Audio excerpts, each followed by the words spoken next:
नमस्कार, news our का खास कार्यक्रम आमना सामना देख रहे हैं आप। मैं हूं आपके साथ रूबी।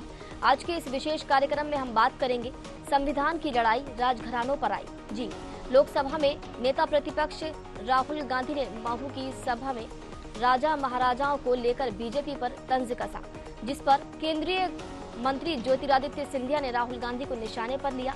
सिंधिया ने सोशल मीडिया पर लिखा और बताया कि राजा महाराजाओं ने भारत की आजादी के बाद कितना योगदान दिया। इस पर मध्य प्रदेश कांग्रेस अध्यक्ष जीतू पटवारी ने सिंधिया पर पलटवार किया है, जिस पर सियासत गर्मा गई है और आज इसी मुद्दे पर हम करेंगे आमना सामना।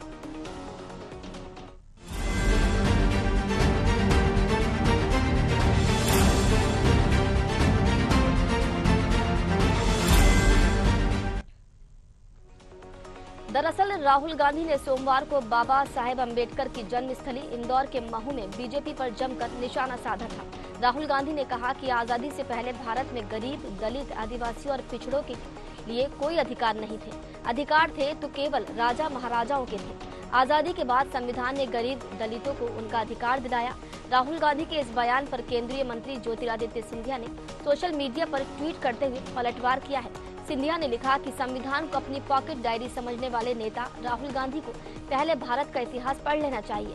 वहीं एमपी कांग्रेस अध्यक्ष जीतू पटवारी ने सिंधिया पर पलटवार करते हुए कहा कि राजशाही के अंतिम संस्कार के बाद अब लोकशाही का दौर है।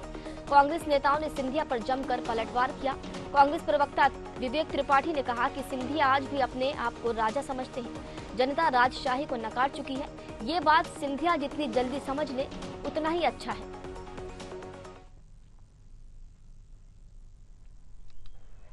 कॉन्स्टिट्यूशन से पहले, संविधान से पहले इस देश में गरीबों के कोई अधिकार नहीं हुआ करते थे। आजादी से पहले इस देश में गरीबों के कोई अधिकार नहीं थे, दलितों के कोई अधिकार नहीं थे, पिछड़ों के कोई अधिकार नहीं थे, आदिवासियों के कोई अधिकार नहीं थे। अधिकार सिर्फ महाराजा राजा के थे। वो बदलाव आजादी के दिन आया था। महाराज सिंधिया निरंतर भाजपा में भी अपनी राजशाही के दम पे पूरे संगठन को घुटने पे ला चुके हैं। आज भाजपा का जो संविधान है उसके अपने ही बनाए नियमों को तार-तार करते हुए शिवपुरी में जिस तरीके से संगठन के नियमों को तार-तार करते हुए जिलाध्यक्ष की नियुक्ति महाराज करा पाए, वो कहीं ना कहीं अपने औरा मंडल से बाहर नहीं आ पा रहे हैं। आज उनको ये समझने की आवश्यकता है कि आज जनता का राज है, आज राजशाही बिल्कुल भी नहीं है और सिंधिया जी इस बात को पचा नहीं पा रहे हैं। और निश्चित ही जिस तरीके से पिछले लोकसभा चुनाव में जनता ने उनको आईना दिखाने का कार्य किया था, जब वो जनता के बीच में नहीं थे और सिर्फ महाराज होने का दम भरते हुए चुनाव में आए थे और जनता ने उनको आईना दिखाया। सिंधिया जी इस बात को जितनी जल्दी समझ ले उतना अच्छा है। अब ये लोकतंत्र का दौर है, राजशाही पूरी तरीके से भारत में खत्म हो चुकी है और सिंधिया जी इस चीज़ को मैं समझता हूँ अपना नहीं पा रहे हैं, इसलिए बार बार उनका दर्द छलकता है और वो अपनी राजशाही को जनता के ऊपर थोपना चाहते हैं, परंतु जनता राजशाही को नकार चुकी है। लोकतंत्र का दौर है, भारत लोकतांत्रिक देश है, इस बात को सिंधिया जी जितना जल्दी समझ ले उतना अच्छा। वहीं बीजेपी की ओर से भी कांग्रेस पर पलटवार किया गया है। बीजेपी का कहना है कि कांग्रेस में कभी भी लोकतांत्रिक प्रक्रिया नहीं रही। राजा भंवर जितेंद्र सिंह, राजा दिग्विजय सिंह जैसे नेताओं की चरण वंदना कर कांग्रेस प्रदेश अध्यक्ष की कुर्सी पाने वाले जीतू पटवारी अब लोकतंत्र की बात कर रहे हैं। कांग्रेस में या तो परिवारवाद है या राजतंत्र है।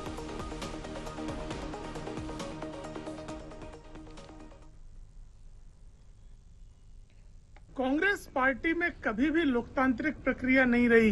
राजा दिग्विजय सिंह, राजा भंवर जितेंद्र सिंह जैसे नेताओं की चरण वंदना करके प्रदेश अध्यक्ष की कुर्सी पाने वाले जितेंद्र पटवारी अब लोकतंत्र की बात कर रहे हैं। कांग्रेस पार्टी में या तो परिवारवाद है या राजतंत्र है। ये भारतीय जनता पार्टी है जहां लोकतांत्रिक मूल्यों पे काम होता है और साधारण से साधारण कार्यकर्ता को बड़े पद की जिम्मेदारी का निर्वहन करने का मौका मिलता है।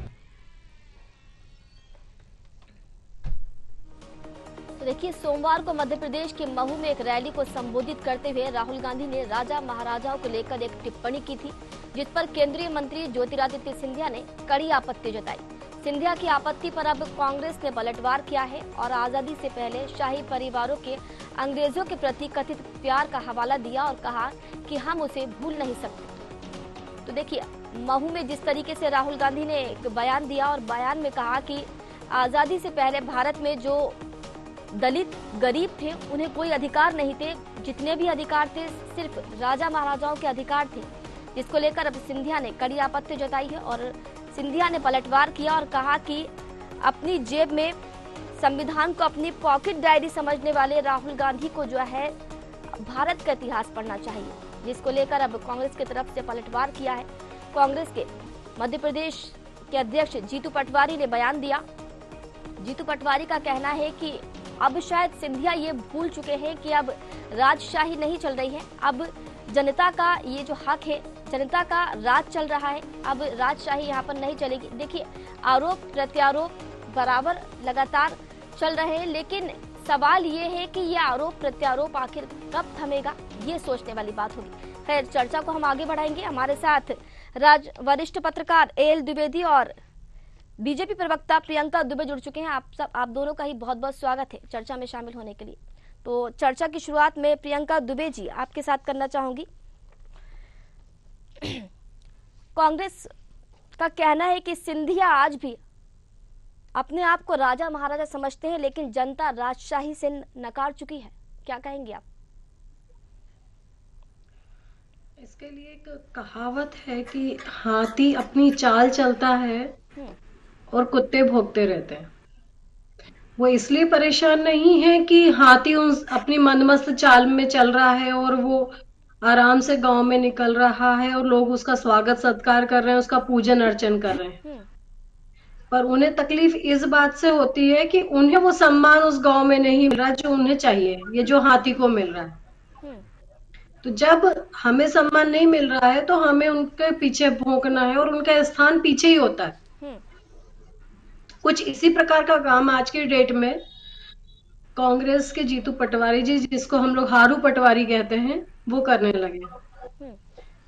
अपनी खुद की प्रदेश की कार्यकारिणी बनाने के लिए 11 महीने से ज्यादा का समय लग गया और वो प्रदेश कार्यकारिणी भी अभी विधिवत अनाउंस नहीं कर पाए। प्रवक्ताओं की सूची जारी करी, जिसको 5 से 10 मिनट के अंदर उन्हें उसको वापस लेना पड़ा और उसको भी रीज्वाइनिंग उसका भी नहीं हो पाया। अभी तक प्रवक्ताओं की रीलिस्टिंग नहीं हुई है।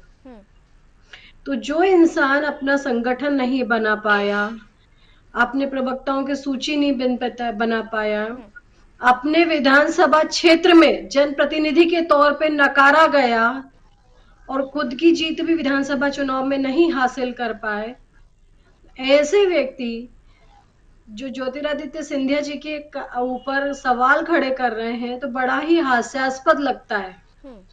जो राजशाही, जो उनका हम कह सकते हैं कि राजतंत्र में उनका भले जन्म हुआ होगा या जो राजशीय परिवार में उनका जन्म हुआ, परंतु वो राजतंत्र, सही बात है, खत्म हो गया, लोकतंत्र आ गया, परंतु उस लोकतंत्र में भी लोगों ने उन्हें अपना प्रेम दिया और स्वीकार किया। इसी कारण आज वो हमारे बीच में सांसद के तौर चयनित भी हैं, जनप्रतिनिधि के तौर पे भी चयनित है, लोगों ने उन्हें स्वीकार किया। तो ये जनता का जो आदेश उन्हें मिला है, जो जनता का उनको प्रेम मिला है, उसका भी अपमान है जिस प्रकार की भाषा जीतू पटवारी जी इस्तेमाल कर रहे हैं। जीतू पटवारी जी को स्वयं की इन भाषा का जो कुंठित और संकीर्ण मानसिकता वाला जो उन्होंने भाषण दिया है, उसके ऊपर विचार करना चाहिए और क्षमा मांगनी चाहिए। ठीक है, लौटेंगे आपके पास। हमारे साथ आनंद जैन कासलीवाल भी जुड़ चुके हैं। आनंद जी, बहुत बहुत स्वागत है आपका। आनंद जी, जिस तरीके से राहुल गांधी ने एक बयान दिया था कि आजादी से पहले दलित और गरीबों का कोई अधिकार नहीं था, सिर्फ राजा महाराजाओं का अधिकार था, इस पर अब सिंधिया जी ने पलटवार किया है। ज्योतिरादित्य सिंधिया का कहना है कि संविधान को अपनी पॉकेट डायरी समझने वाले राजनेता को कभी इतिहास भी पढ़ लेना चाहिए।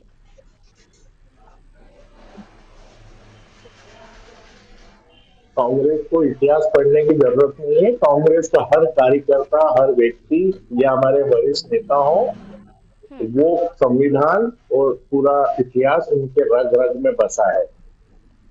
सवाल ये है कि ये जिसे भी प्रियंका जी बोल रही थी कि राजा महाराजा कुत्ते, ये शब्द एक तो मानसिकता, कुत्ता शब्द बोलना शायद ये भारतीय जनता पार्टी का चरित्र और उनकी मानसिक स्थिति को बताता है। अगर ये राजा महाराजा होते तो सब विधानसभा कैसे हारते? लोकसभा चुनाव खुद हार गए, चुन के आए हैं, तो जनता ने इनको स्वीकार नहीं किया है। तो जीतू पटवारी जी कहाँ गलत कह रहे हैं कि राजा प्रजारों का समय गया। लोकतंत्र में आप जनता के बीच रहोगे, लोगों से मिलोगे तो ही आप जीत पाओगे। और आप तो विधानसभा हार गए, लोकसभा हार गए, आपकी सब विधानसभा हार गए, लोकसभा हार गए, उसके बाद आप चुन के गए हैं और वो भी कांग्रेस पार्टी से गद्दारी करके। आपको गद्दारी का इनाम मिला है, जिसके लिए आपका परिवार गद्दारी के लिए जाना जाता है इतिहास में। तो सिंधिया जी को इतिहास पढ़ना चाहिए, भारतीय जनता पार्टी के प्रवक्ताओं को इतिहास पढ़ना चाहिए कि गद्दारी किसने की है, और वो गद्दारी को वापस रिपीट माधव ज्योतिरादित्य सिंधिया जी ने किया है। तो गद्दार कौन है, जनता से नकारा कौन गया है? सिंधिया जी नकारे गए ना, तो इतनी परेशानी और तकलीफ क्यों है? ठीक। सही को सही स्वीकारें। आप किसी को कुछ भी बोलेंगे, आप अपने आप को हाथी बोल रहे हैं और दूसरे को कुत्ता बोल रहे हैं। ये आपकी मानसिक स्थिति भारतीय जनता पार्टी के प्रवक्ताओं की दिख रही है कि क्या इनकी भाषा है, और क्या पब्लिक डोमेन में या पब्लिक डिबेट में इस तरह की भाषा का उपयोग किया जाता है। और इसका इस कहावत से तो कोई लेना देना है ही नहीं। जो जीतू पटवारी जी ने कहा, पहले आप अपना आईना देखिए कि आप कितने चुनाव हारे हैं। आप जनाधार खो चुके थे सिंधिया जी, और भारतीय जनता पार्टी ने धोखा जो कांग्रेस के साथ किया है सिंधिया जी ने, उसके इनाम के रूप में उनको दिया है। तो ये तो सामने दिख रहा है कि धोखेबाज कौन है, और बाकी मैं शब्द इस्तेमाल नहीं करूंगा। ठीक है प्रियंका जी, आपके पास आएंगे, लेकिन हम द्विवेदी जी के पास पहुंचेंगे। पहले राहुल गांधी के बयान पर जब द्विवेदी जी सिंधिया ने आपत्ति जताई है, तो कांग्रेस ने उन्हें इतिहास याद दिला दिया है, क्या कहेंगे आप? देखिए, किसका क्या इतिहास रहा है सभी को पता है। ग्वालियर के राजघराने का इतिहास क्या रहा, झांसी किस प्रकार से रानी लक्ष्मीबाई को संघर्ष करना पड़ा, और उसके बाद सिंधिया परिवार का जो लगातार आरोप लगाते रहे चुप रहे, उनका क्या इतिहास रहा, ये सबको जग व्याप्त है। और एक बार गलती होने पर कोई उसको हमेशा उसको याद रखता है। तो जिस प्रकार से जो राजघराने रहे उनका क्या आपसी सामंजस्य रहा, किस प्रकार से रानी लक्ष्मीबाई को संघर्ष करना पड़ा, ये सभी लोगों को जग। अब चूंकि देश आजाद है, लोकतंत्र है, हमारे देश टीटाकसी और आरोप प्रत्यारोप का दौर होता है, लेकिन जो इतिहास रहा है, जो पढ़ने को मिला है, वह सभी लोगों को पता है। अब जो दौर है वह लोकशाही का दौर है, इसलिए लोकतंत्र में लोगों को विश्वास है, और लोकतंत्र पे ही लोगों को विश्वास रहता है, और उसी को ही लोग पालन करते हैं उसका। ठीक है जी, ठीक है द्विवेदी जी, लौटेंगे आपके पास। प्रियंका जी, आप पर आरोप लग रहे हैं कि गद्दारी आपके परिवार में हमेशा से चलती आई है, गद्दारी की है, और आप दूसरे पर इल्जाम लगा रहे हैं। गद्दारी की अगर ये बात करते हैं तो माधवराजी सिंधिया जब इनकी पार्टी से रहे, और बाद में ज्योतिरादित्य सिंधिया भी इनकी पार्टी में रहे, तब इन्होंने इस प्रकार की भाषा उनके लिए क्यों नहीं उपयोग करी? इसका पहले ये लोग खुद भी जवाब सोचे। दूसरी बात, अगर ये देशभक्ति की बात करते हैं तो ये वही कांग्रेस पार्टी है जिसमें एक नहीं दो नहीं कई बार अंग्रेज जो है वो इनकी पार्टी के अध्यक्ष रहे। इनकी जानकारी के लिए मैं बता दूं, जॉर्ज यूल, विलियम वेडरवन, अल्फ्रेड वेड, विलियम वेडरवन, फिर से एनी बेसेंट, तो जिनकी खुद की पार्टी अंग्रेजों के गठन के समय से रही और उनके नेतृत्व में आगे चली हो, तो वो कितनी देशभक्त पार्टी हो, जिनमें देश का पहला प्रधानमंत्री एडविना के अंडर माउंटबेटन के अंतर्गत अपनी शपथ लेता है, तो वो देश के प्रति एक स्वतंत्र राज्य हो जाने के बाद भी, स्वतंत्र राष्ट्र हो जाने के बाद भी जब देश के समक्ष अपनी शपथ लेता है, तो आप समझ सकते हैं कि इनकी देशभक्ति किसके प्रति रही होगी और देश के प्रति गद्दार कौन है। तो एनालिसिस पहले कांग्रेस पार्टी खुद का करे, उसके बाद दूसरों को आईना दिखाने की शुरुआत करे। ठीक है आनंद जी, बीजेपी का आरोप है कि कांग्रेस में कभी भी लोकतांत्रिक प्रक्रिया नहीं रही। बड़े बड़े नेताओं को, जीतू पटवारी पर यह आरोप लग रहा है कि बड़े बड़े नेताओं का चरण वंदना कर कांग्रेस ने प्रदेश अध्यक्ष के, जो जीतू पटवारी है, उन्होंने प्रदेश अध्यक्ष की कुर्सी पाई है, और अब वो लोकतंत्र की बात कर रहे हैं। या तो इनको जानकारी नहीं जीतू पटवारी के बारे में। पहले वो युवक कांग्रेस के अध्यक्ष रहे, उसके बाद कई जिलों के प्रदेश अध्यक्ष रहे, 3 बार विधानसभा चुनाव लड़ा, पूरे प्रदेश की स्थिति को उन्हें युवा कांग्रेस के रहते हुए सुना, समझा और जमीनी नेता के रूप में कार्य किया। गुजरात के वो प्रभारी रहे जब कांग्रेस की सरकार सिर्फ 22 सीटों से हमारी कांग्रेस की सरकार नहीं आ पाई थी, उस समय वो गुजरात के प्रभारी थे। ऐसी कई जवाबदारियां अखिल भारतीय कांग्रेस कमेटी के सचिव रहते हुए, प्रभारी रहते हुए उन्होंने जमीनी कार्य किया है। तो ये चरण वंदना से नहीं मिलता है। चरण वंदना तो आपके यहाँ चल रही है, मोहन यादव जी को डायरेक्ट चिट्ठी पे बना दिया आपने। उसके बाद 3 साल में आपके राष्ट्रीय अध्यक्ष के चुनाव होना थे, कहाँ है आपके चुनाव? इंदौर के जिला अध्यक्ष की घोषणा नहीं हुई, क्या हुआ अभी तक? तो आप अपनी अंतरात्मा में देखिए, दूसरे जीतू पटवारी पे दोष मत दीजिए। आपकी पार्टी लोकतांत्रिक रूप से देश के लिए खतरा है, समाज के लिए खतरा है, क्योंकि आप संविधान बदलने की बात कर रहे हैं और कांग्रेस संविधान बचाने की बात करती है। इसलिए आप अपना आईना देखिए। और ये जो इतिहास आप बता रही थी कांग्रेस का, प्रियंका जी, पढ़ने से इतिहास नहीं आता है, उसके लिए समझना पड़ता है, लोगों के बीच जाना पड़ता है। आपको कैसे प्रवक्ता के लिए भेज दिया मुझे नहीं समझ में आता है कि आप 100 साल पुरानी कांग्रेस की बात कर रही हैं। 1947 में आजादी कांग्रेस के नेतृत्व में ही हुई थी, जिसमें महात्मा गांधी, सरदार वल्लभ भाई पटेल, जवाहरलाल नेहरू सभी लोग थे। तो इसलिए आप पढ़ के आइए और अगली बार पढ़ने के लिए कोशिश कीजिए कि किस चीज को क्या बोलना है। प्रियंका जी, जो है वो समाज और देश के लिए और संविधान के लिए खतरा है। जी, अगर मैं बात करूं तो वही कांग्रेस सरदार वल्लभ भाई पटेल जिनको सबसे ज्यादा अधिक मतों से लोगों ने निर्वाचित किया था, फिर भी आपने प्रधानमंत्री नहीं बनाया था।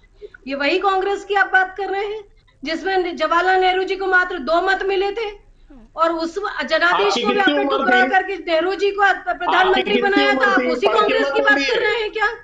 अगर आप आंतरिक लोकतंत्र के भी आपने अवहेलना करी, उसके बाद मैं आपकी जानकारी के लिए और दुरुस्त कर दूं, आप जिस लोकतंत्र की बात करते हैं वो परिवर्तनशील है, और आर्टिकल 368 मुझे इसका प्रोविजन देता है कि मैं आर्टिकल के अनुसार उसमें परिवर्तन कर सके, और उसी का लाभ लेकर के आप लोगों ने 77 बार संविधान में परिवर्तन किए। क्या बात करते हैं आप लोग? और वही अंबेडकर जी को लेकर आज आप फिर राजनीति करने बैठ जाते हैं, जिन्होंने आपके मंत्रिमंडल से त्याग पत्र दिया 1951 में। क्यों दिया? क्योंकि वो आप लोग की यही तानाशाही और इन्हीं बेवकूफी वाले निर्णयों से परेशान हो चुके थे, जिसको वो समझा के थक चुके थे। आपके मसौदे उनको बिल्कुल भी क्लियर नहीं लग रहे थे।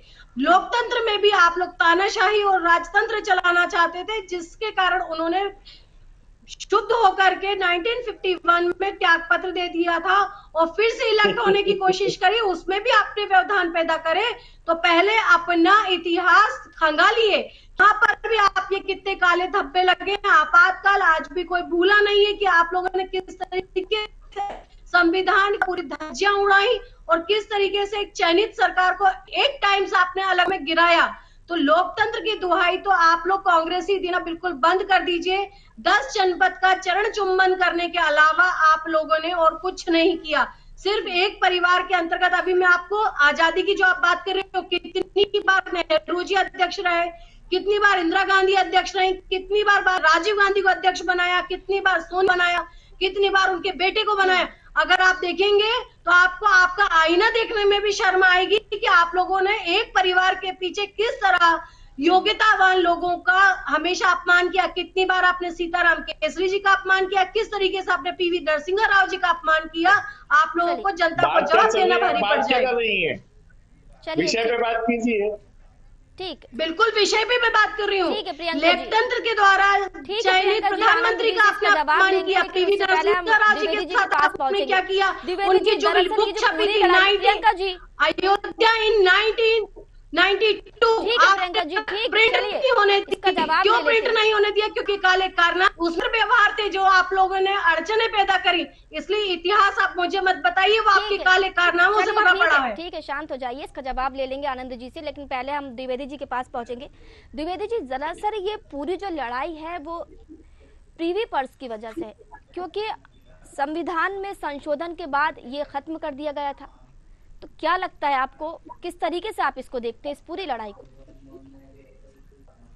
देखिए, ये एक मुद्दा बनाया जा रहा है और ऐसा कोई विशेष मुद्दा है नहीं, क्योंकि राजनीति का दौर है, आरोप प्रत्यारोप जारी रहता है, लेकिन इसको राजनीति का मुद्दा एक बनाया जा रहा है, बल्कि राजनीति का ऐसा कोई विशेष मुद्दा ये नहीं है। किसने क्या राजनीति करी है, कांग्रेस ने किस प्रकार की राजनीति करी है, भारतीय जनता पार्टी किस प्रकार की राजनीति कर रही है, कैसे नियमों को लागू कर रही है, करवा रही है, ये सब जनता देख रही है।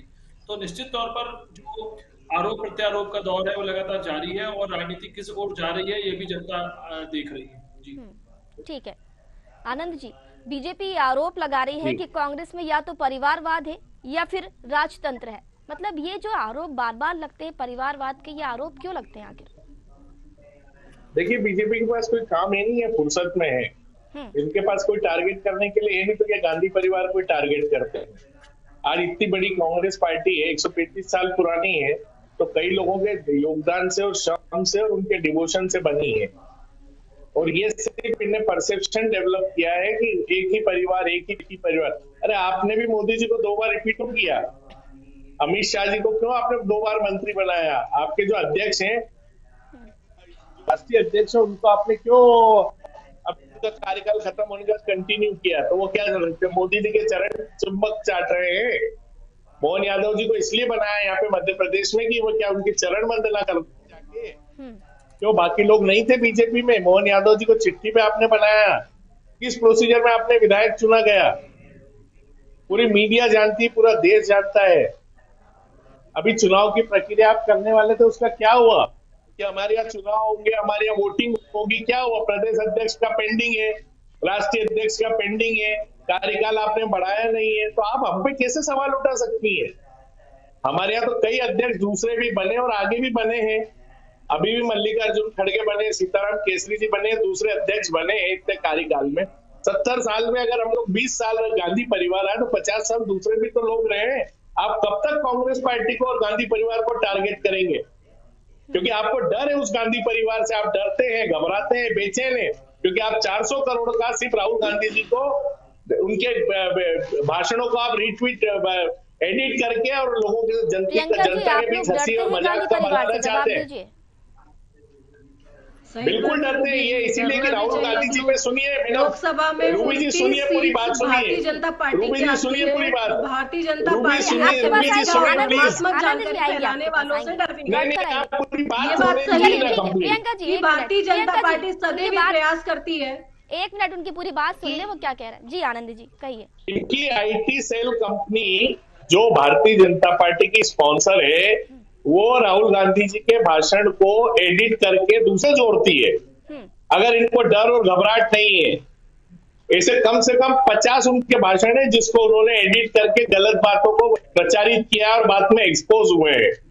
तो ये घबराहट ही तो है इनकी, बेचैनी है इनकी बीजेपी की कि राहुल गांधी जी है जो एक सच बोलते हैं, सच का साथ देते हैं और कांग्रेस पार्टी का साथ देते हैं। ठीक है। तो ये इतने घबराते क्यों एक ही आदमी से? 400 करोड़ रुपए IT पे खर्च कर रही है बीजेपी राहुल गांधी जी के भाषण को चेंज करने के लिए। बीजेपी क्यों घबराती है राहुल गांधी से और गांधी परिवार से? जी प्रियंका जी। अगर इनमें सत्य बोलने का इतना ही जज्बा है तो बताइए, सोनिया गांधी जी ने अपने अकाउंट में जॉर्ज सोरोस से पैसा क्यों लिया? बताइए, इसका जवाब दीजिए।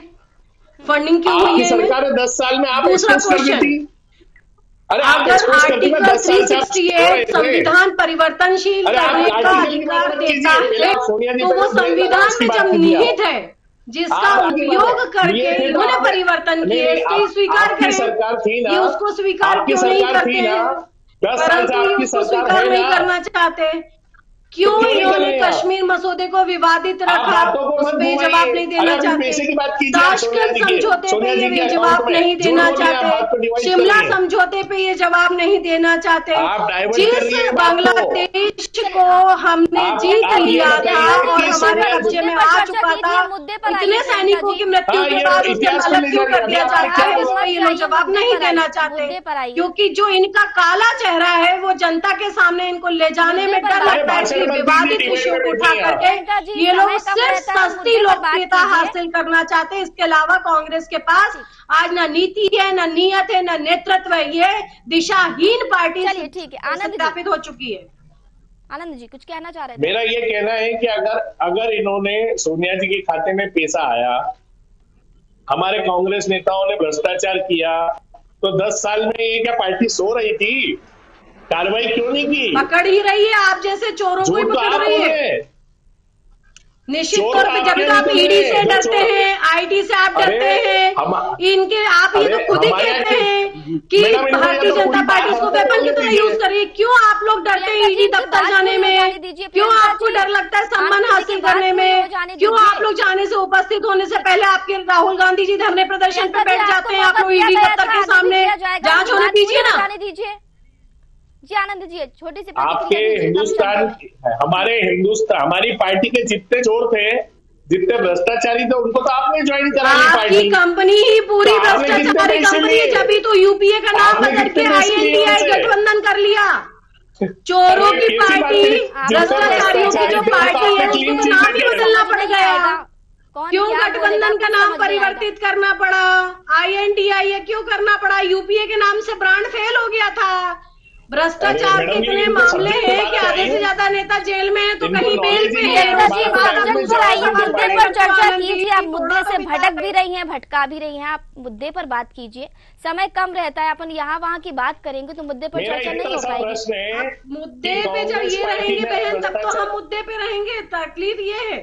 चलिए मैडम, ये बोलने नहीं देंगी क्योंकि इनको सही बोल नहीं पाती, चलिए ठीक है, बिल्कुल सत्य बोल रही हूँ। इनमें से एक भी मन से नहीं बोली। आप क्या लगता है आपको, कौन संविधान बचाना चाह रहा है, कौन संविधान हितैषी है, कौन नाम डुबो रहा है, कौन अपमान कर रहा है? क्योंकि आरोप प्रत्यारोप यहाँ 1 घंटे बैठेंगे, 1 घंटे ये चलेगा। आपसे जानना चाहेंगे द्विवेदी जी।